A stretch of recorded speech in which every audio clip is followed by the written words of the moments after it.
In Full Zoom is presented by Calvo Enterprises, Inc. and IT&E. Good day, everyone, and welcome to another edition of In Full Zoom. This week, our guest is Melanie Mendiola, who is the president and CEO of the Guam Economic Development Authority, and also a brand new mommy. Congratulations, Mel. Thank you so much. Thank you, Nestor. All right, but we're here to talk a little bit about, besides the baby, we're here to talk about the Pandemic Grant Assistance Program. Tell us a little bit about that. What is that? Yes, absolutely. So as you can recall, last year, right around May of last year, GEDA launched our Small Business Pandemic Assistance Grant to address some of the difficulty that our small businesses were facing at the start of the COVID pandemic. Obviously, it was not expected that the pandemic would just kind of drag on this long. But the governor earlier this year, as we saw businesses continue to struggle, the governor was committed to helping our small businesses, and she asked us to put together a program again. And so we did, and we solicited the input of some stakeholders from our local chambers, the Guam Chamber, the Women's Chamber, the Chinese Chamber, the Korean Chamber, GHRA, all of the groups, the stakeholders groups, as well as there are also some small businesses that just get in touch with us every now and then, so we ask them to participate as well. And so we had a number of stakeholder meetings over the summer and put together another grant program and made the formal request. We tried to calculate an amount that was affordable within the governor's American Rescue Plan. And we submitted a budget request to her, and she did say yes. Obviously, she was waiting on the final guidance, and we're currently working on the executive order. So by the time you air this, maybe the executive order might have already been signed. I know we're looking at ASAP getting that and getting our program launched. Okay, and what kind of budget are we looking at? We're looking at $20 million. And so just to give you some context, last year, we spent approximately $17 million on a little over 2,000 businesses, about 2,300 businesses. And so we do anticipate that the $20 million will help around, probably at the same level, if not slightly more. The calculation is a little bit more generous. We are looking for businesses who have experienced a drop in income between 2019 and 2020. So in 2019, let's say you your business earned $100,000 in the year. In 2020, the pandemic year, you would have had to earn 75 or less, right? So that's an example of obviously your business could be smaller, it could be bigger. But your year-to-year performance would have had to experience a drop, because this is related to helping those individuals who have experienced difficulty as a result of the pandemic. All right, and talk a little bit more about the other eligibility requirements. What sort of documentation do they need to submit, that sort of thing? For the most part, what we're looking for is businesses have to have, of course, their up-to-date business licenses, and they do have to have up-to-date, they do have to have filed GRTs. And so this is not, there are certain businesses or certain types of organizations that are excluded from this.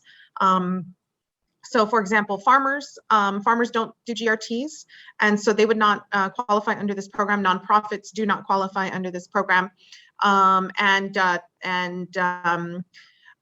I believe also businesses who are not small businesses. So the definition of small business, we follow the SBA's definition of small business, and it's generally based on your revenue and your number of employees. So if you're larger than a small business, then you do not qualify. If you're part of a national chain, so if you're headquartered in California or New York or someplace, and you have a presence here in Guam, you do not qualify. Passive investments also don't qualify. So we're looking for actively run local businesses, of course. And I believe there's a minimum of, there's a revenue minimum of $10,000 a year. So it's not meant for, really for like side hustles, folks who have a full-time job, and then on the side they sell, Avon or something like that. Yeah. And are there maximum or minimum grant amounts? There's no minimum grant amount. I do believe the current calculation in our draft SOPs is 30% of your average monthly GRT. So whatever 30% of the average of your one month's average works out to be, the max on it, so there's no minimum, but the max on it is, let me see, $50,000. I was going to say if a business is earning at least $10,000, then I can actually just do the calculation real quick. The smallest grant would probably be around the $250 range, and the largest grant would be $50,000. In Full Zoom will continue in just a moment. In Full Zoom is presented by Calvo Enterprises Inc. and IT&E. GU Self-Storage, conveniently located near the Harmon McDonald's. We offer affordable rates, online payments, and auto bill pay for your convenience. Plus gate access daily from 6 a.m. to 9 p.m. Call us today at 648-7867 for more information. In Full Zoom is presented by Calvo Enterprises Inc. and IT&E. Okay, and the last go around, what was the average sort of grant that you guys were passing out? Sure, I would need to look that up. However, I know that we had businesses and all. What we did was we broke it up into 3 tiers. We had the smallest of small businesses, so businesses who had an annual revenue of $500,000 or below. We had businesses who were 500 to 1.5, and then businesses who were 1.5 and above. We had a really nice, I think on average, I want to say the average award was right around the $4,000 level, and the bulk of the businesses were, of course, smaller than 1.5 million. However, there were a number of businesses, of course, above 1.5 million that qualified for the 1.5 in annual revenue as well. Actually, can I pull that number? Can I pull up a number, or can I request Sure. the number fast? Okay. Sure. Hang on. Let me just let me see if I can get it. Let me see if I can get it. Hey, can you give me the last year's small business grant numbers? How many were the small, like 500 and below? I'm on Nestor with on Full Zoom, so yeah. Just the most recent report to the board. Thank you. Yeah, we generally print it out every board meeting. I was going to say I usually have it around, but I just don't. I'm moving back into my office, but Ed's bringing it over right now.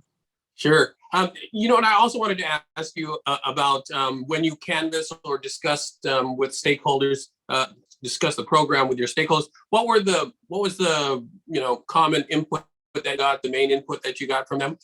Sure. Some of the recurring themes remained to help the smaller of small businesses, in particular, small businesses that were brick and mortar, customer facing types of businesses.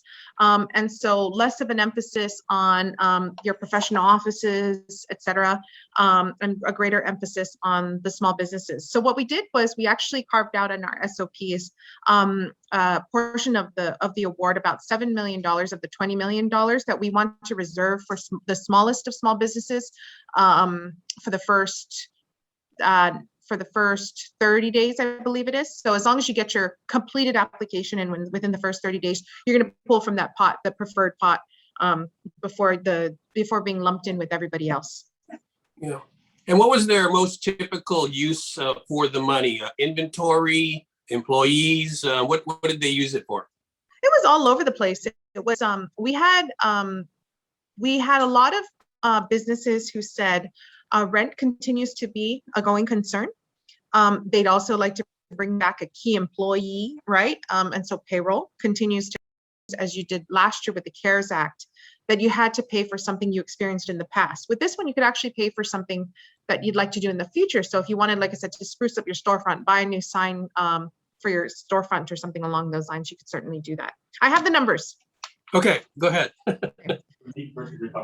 Yes. Oh yeah. This is. I was going to say one of the key points in the American Rescue Plan is it's about relief and recover. It's about relief and recovery as opposed to relief only. So that's it's looking Ed forward. Camacho in the background, by the way. It is. He says, "Hey." He says, "Hi." So let me see. Okay, so we have 1,300 businesses. Of the 2,300 businesses, 1,300 businesses had income of less than $500,000 annually, and their average award was $1,800. We had 895 businesses with 500 to 1.5, and their average award was $8,000. And then we had 150. So the smallest category, of course, are our largest businesses, and there are about 150 businesses that applied under last year's program. So in total, it was 17 million, 2,300 businesses. All right. Before we start talking about the export program that you're going to be launching soon, let's talk about what you think of the overall business climate, economic climate on Guam right now, even if it's anecdotal. What are you hearing from businesses? What are you hearing about businesses? Are they closing? Are they struggling? Are some getting, better? What's your general sense of the current economic climate? Right. I think that it's more of oftentimes, I think in the economy, whenever there's uncertainty sort of shifts people's perspectives about if they don't know what's happening, then of course they start to feel differently. Do I want to keep my storefront open? Do I want to expand? What do I want to do? What does the future look like, right? I think there was definitely 6 months ago or several months ago when we were moving very quickly towards the 80% herd immunity. And when we were experiencing very low numbers and moving quickly towards pandemic PCOR 3, right? Or PCOR 4. When we were moving towards quote unquote normalcy, there was definitely more this hopefulness, right? That I think we observed among our small businesses, especially because our small businesses had received aid through various grant programs. Consumers were spending. I think if people were utilizing their PUAs and their FBUCs and their stimulus to go out and stimulate the economy. They weren't squirreling it away in the banks. And so I think for the most part, businesses were kind of like breathing a cautious sigh of relief. Now to be kind of in this environment again of lockdown, right, where we have our kind of quasi lockdown, where we have the schools are closed, and just the increasing cases. I think people put their health first. So I was actually talking to a small business owner who their restaurant decided to do takeout only. And I asked them, I said, did you do takeout only because you didn't want to ask people for their vaccination card? She said, no. She says, as the numbers rose, we noticed that people stopped coming to dine in because they were just getting a little more nervous. And so I think that that's something that is very interesting. I think that small businesses continue to consider the health and well-being of themselves, their employees, and not just necessarily the numbers, but unfortunately it's the numbers that drive their ability to stay afloat and stay open. So that is what I think is causing a great deal of stress right now among our small businesses. Still more in full Zoom ahead. Don't go away. In Full Zoom is presented by Calvo Enterprises, Inc. and IT&E. GU Self-Storage, conveniently located near the Harmon McDonald's. We offer affordable rates, online payments, and auto bill pay for your convenience. Plus gate access daily from 6 a.m. to 9 p.m. Call us today at 648-7867 for more information. In Full Zoom is presented by Calvo Enterprises, Inc. and IT&E. Yeah, and anecdotally, there are signs of optimism. You just drive down Marine Corps Drive and you'll see on the corner across from GTA, Coast 360's building something. There's a new Jack in the Box going to be built, and there's a new Don Donkey, I think that's the name of the store, the big Japanese equivalent to Walmart. So there are those signs of progress or business optimism, because they're willing to build a new plant or super shopping center or bank. Sure, I think our H-2B visa numbers are back at the pre-pandemic levels, and demand in construction continues to exceed supply in construction. So that overall generally indicates optimism about our economy continuing to grow. Guam is the fortunate recipient of a lot of federal spending, not only in the form of aid that came our way, but also just the increasing military presence. Obviously, we continue to have ships in town and things along those lines. And so the federal spending has really tempered the blow of our tourism market, which continues to struggle. But the tourism market continuing to struggle is not the fault of the local government. It's by and large, a function of what's going on in our source market countries, right? What's going on in Japan, Korea, and Taiwan, right? And so I think that that's something that we're trying to support in both ways. We really understand that tourism is suffering. At the same time, we are lucky. We do recognize that we are lucky to have more than one industry in Guam, tourism as well as the military presence as well. Yeah, and GEDA is in the process of trying to diversify. Can you give us some insight into what sort of other industries might be viable to replace, not replace, but to supplement the flagging tourism industry? Sure. Well, as you know, our governor's passion project since the beginning of her term is continues to be agriculture and aquaculture. The Fishermen's Co-op is moving forward as far as the construction of a new Fishermen's Co-op. Our farmers are experiencing, they're getting great support. DOE in their commodities boxes, you're finding local, in the deliveries of commodity boxes, you're going to find local produce. And that then hopefully is planned to be followed by produce in the schools. And then aquaculture, we work very closely with the hatchery up at that's connected with the University of Guam, and he's currently doing export of to Asia, and he's also participating in a trade show in Singapore to recruit more customers in Asia. Is patent-free shrimp broodstock. And so we continue to see great potential for aquaculture. We continue to see support for agriculture, and that area continue to strengthen aquaculture for new opportunities and more expansion. Of course, the telecommunications is an area where we have all these undersea cables flowing through Guam. We do have a pretty active economic working group subcommittee for telecommunications and technology that's looking at opportunities for Guam.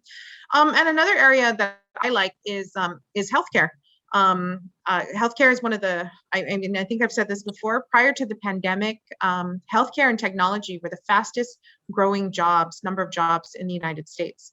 And I think that Guam, we can play a role in the region for healthcare. And I think the governor has shown her commitment to healthcare through her plans to build a medical campus up in Manila. And so I think that that's another area of that we can look to for economic diversification. I mean, just as a side note, the University of Guam recently received just under $10 million grant to expand their School of Health, and this is to churn out more medical professionals locally, to homegrown medical professionals. And I think this is a great alternative career path for our local kids versus that they can choose, in addition to opportunities in tourism, opportunities in the federal government, opportunities in healthcare. So, and yes, absolutely. Telemedicine, that's one of the things that the Chamber of Commerce has been pushing, and the governor's economic advisors have been pushing as well. This might make a good segue into our next topic, which is the export. Can you talk a little bit about that program? Sure. So last year, well, actually, no, even pre my time here at GEDA, GEDA was awarded a grant under the SBA, a State Trade and Export Program grant. And this grant was initially meant to provide training to local businesses to go and attend an export trade show, trade fair in like Hong Kong or California, et cetera, et cetera. Now, given the pandemic conditions, we realized that was a little bit more challenging, right? And travel just really wasn't happening last year. And so what we did was we modified our request to the federal, to the SBA, and we said, can we do, first, can we make the training virtual? So instead of in-person classroom training, can we make it training via Zoom? So we had we advertised for people to join our program last year in our last year's conference. Last year we did a conference called Taking the Leap. And it was for entrepreneurs or would-be entrepreneurs who are interested in taking the leap into entrepreneurship, right? And we talked about our STEP program. We also issued a press release on it, et cetera. But we had a number of small businesses who joined our STEP program. They went through training. They graduated, quote unquote. We had our first cohort graduate in May of this year. And what they did was what the deliverable in this program was, they had to come up with an export plan. So after the training, they came up with an export plan. They could receive up to $25,000 in support for their export plan. So the example I gave you was our aquaculture producer, Core Seed LLC. So Core Seed LLC is using his money for collateral materials, as well as for his travel to an export trade show in Singapore, to an aquaculture trade show, in Singapore, to find more customers to buy his specific pathogen-free shrimp broodstock.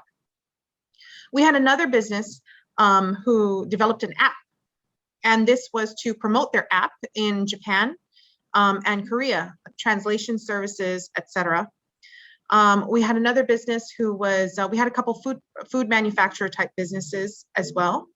So I think Pika and Lenny from Pika's Cafe and Market Deli and Kitchen Lingo, right?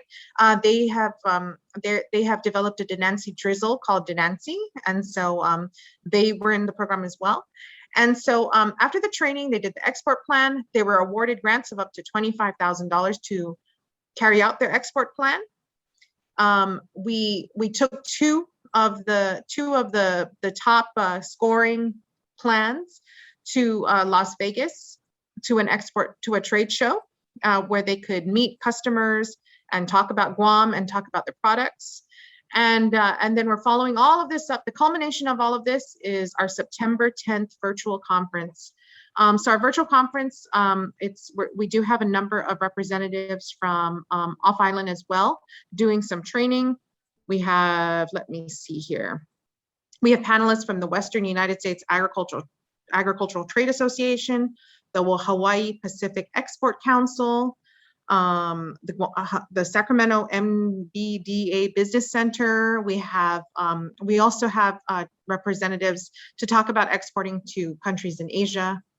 And so we really think this is going to be a great online training, virtual conference type of event for businesses who want to take their business to the next level.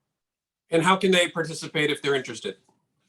So we have a registration link. So if they can go to our website, www.investguam.com, we're going to have a banner, or we have a banner across our website, and they can just click on that banner, and it'll take them to the conference, and they can register there. And they can, of course, call us at 647-4332 for further information as to how to join to get on the virtual conference. We're going to take a short break, and we'll be right back. In Full Zoom is presented by Calvo Enterprises, Inc. and IT&E. GU Self-Storage, conveniently located near the Harmon McDonald's. We offer affordable rates, online payments, and auto bill pay for your convenience. Plus gate access daily from 6 a.m. to 9 p.m. Call us today at 648-7867 for more information. In Full Zoom is presented by Calvo Enterprises, Inc. and IT&E. All right, Mel, we got a couple of minutes left. Anything else you wanted to add? Let me see. Ed, am I missing anything? You got it pretty good. You got it all there. Got it all there? Yeah, you talked about the grant program. What I want to continue to reiterate this. When we talk about programs, we always say, this is for these guys, and this is for these guys, and this doesn't include these guys, and this does include these guys. A lot of times, the intention is not to exclude anybody. Generally, what we do is we try to come up with programs that we try to come up with programs that meet the needs of those who are not met by certain programs. So for example, our small business pandemic assistance grant, nonprofits are excluded. Okay. We recognize that nonprofits experience difficulty as well. And so in response to that, GEDA has developed its community contribution grant program. We ask that nonprofits visit our website, just keep an ear out for the next time we launch our community contribution grant program, which is planned for the new fiscal year. So we plan to announce it in October, which is right around the corner. And so I don't want to say that GEDA always tries to have something for everybody, but we really do. We really do like when individuals, when businesses or organizations kind of keep in touch with us. Let us know what's going on with you and what you're looking for, and we can keep an ear out for opportunities that might benefit them. Export. People weren't really talking about export, right? I mean, do you know any? I really don't think Guam exports anything except tourism related services and business, tourism related stuff, right?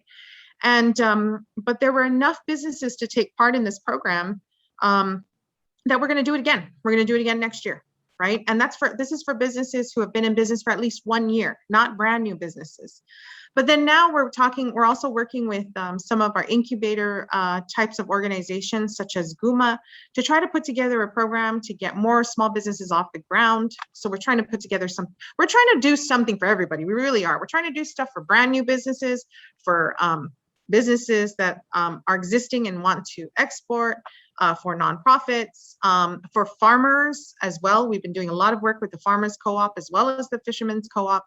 And the best way to find out is follow us on our social media, check our website regularly, or just give us a call at the Guam Economic Development Authority. You can speak to me, you can speak to Joanne Camacho, our Deputy Administrator, our Business Development Manager, Mr. Ed Camacho, no relation, or any of our industry specialists here, and they can guide you.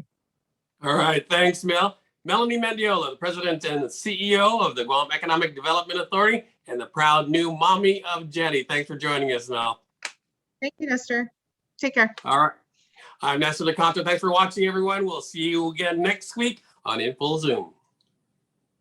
In Full Zoom is presented by Calvo Enterprises, Inc. and IT&E.